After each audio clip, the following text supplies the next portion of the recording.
Altogether, God was reconciling the world to himself in Christ and entrusting to us the message of reconciliation.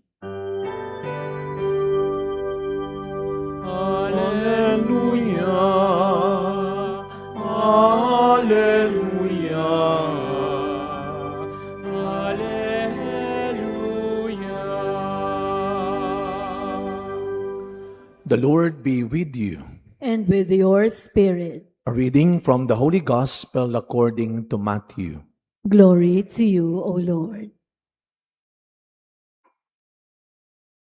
Jesus said to his disciples, "If your brother sins against you, go and tell him his fault between you and him alone.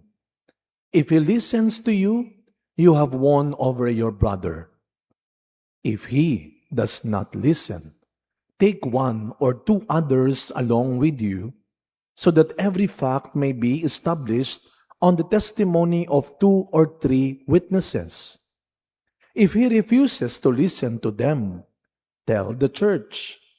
If he refuses to listen even to the church, then treat him as you would a Gentile or a tax collector. Amen, I say to you, whatever you bind on earth shall be bound in heaven, and whatever you loose on earth shall be loosed in heaven. Again, amen, I say to you, if 2 of you agree on earth about anything for which they are to pray, it shall be granted to them by my heavenly Father.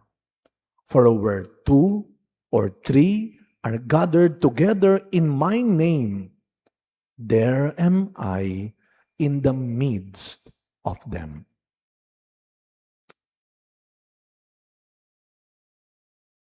My dear brothers and sisters, the Gospel of the Lord. Praise to you, Lord Jesus Christ. Good afternoon po sa inyong lahat. Maulan pa rin ho. No? Yesterday, nakita na natin yung araw ulit, but ngayon umuulan.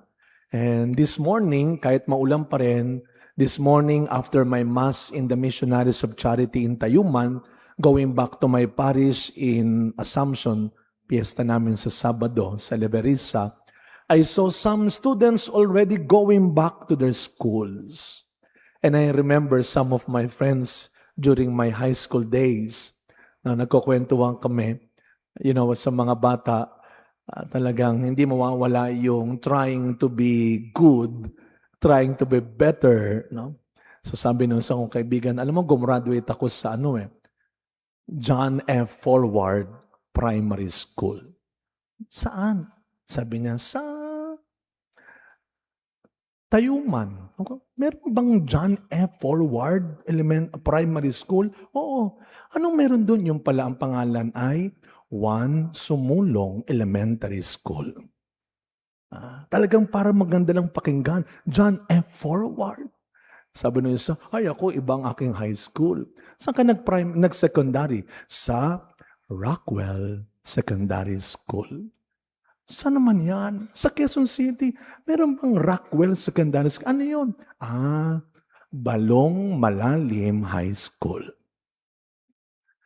I graduated in Elpidio Quirino High School in Bacood, Santa Mesa. I graduated in a public school, elementary and high school. And in our school, so we need to share classrooms. Kung kayo ay graduate din ng public schools, normally ganun ang setup, no? You need to transfer from one classroom to another classroom, sharing. And every class will always have their class motto. Nakalagay sa taas ng blackboard. Awa ng Diyos, hindi naman ako matalino. Siguro talented lang. Nasa section 1 naman ako, no?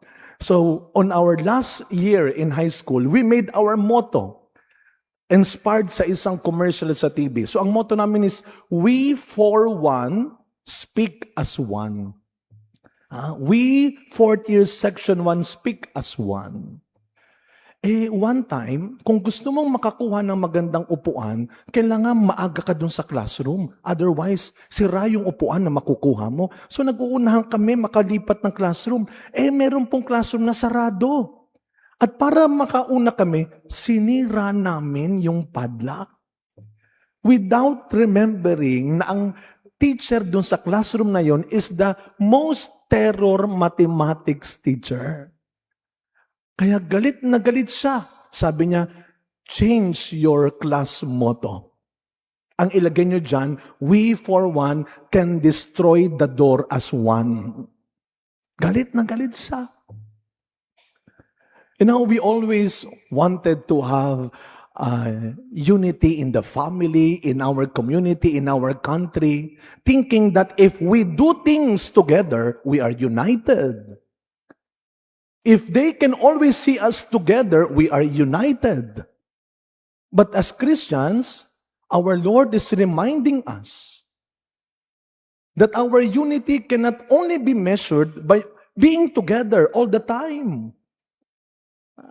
Magkasama nga kayo, pero ang puso at diwa ninyo magkakalayo. In our gospel today, two things that the Lord is reminding us to do together as one. First part of the gospel, to forgive as one. The second part of the gospel, to pray as one. At doon po makikita yung pagiging united natin, yung pagkakaisa natin. Hindi masusukat ito sa dahil lagi tayong magkasama, dahil sabay-sabay tayong gumagawa. Ito ay laging makikita kung ang ating paniniwala, pananampalataya ay nagkakaisa. We ask the Lord to grant us that unity in our family, unity in our community, and unity in our country. To pray together. Meron pong isang matagal na po itong motto rin ng isang kilalang movement, if I may say, founded by Father Patrick Peyton. Ano pong pangalan nun? Family Rosary Crusade. At ano yung pinasikat na linya that until now, one time tinanong ko yung mga kabataan, hindi na nila alam. Nakalimutan na yata ito. The family that prays together stays together. In your mind and in your heart, do you still believe that? Do you still do that? Just some years ago, the whole world was challenged by that pandemic. May nakita akong isang sa social media, caricature, si Jesus and the devil. Sabi nung devil, dahil sa pandemic na ito, nagsarado ang simbahan. Sabi ni Jesus, dahil sa pandemic na ito, ang bawat pamilya ay naging simbahan. Do you miss that? While we are all being terrified, scared by that pandemic, somehow there is the grace of God uniting our family in prayers again. Ngayon po ba, sumasama pa rin yung mga anak ninyong magrosaryo at magsimba? O dahil nakakalabas na, hindi na ulit. But during that trying time, the power of prayer saved our family. Saved a lot of relationship. So as we continue this celebration, my dear friends, one great fruit of prayer is unity. Unity that is not only measured by being together and doing things together. Although there is a distance, we know that by heart, by mind, and most of all, by faith, we are one.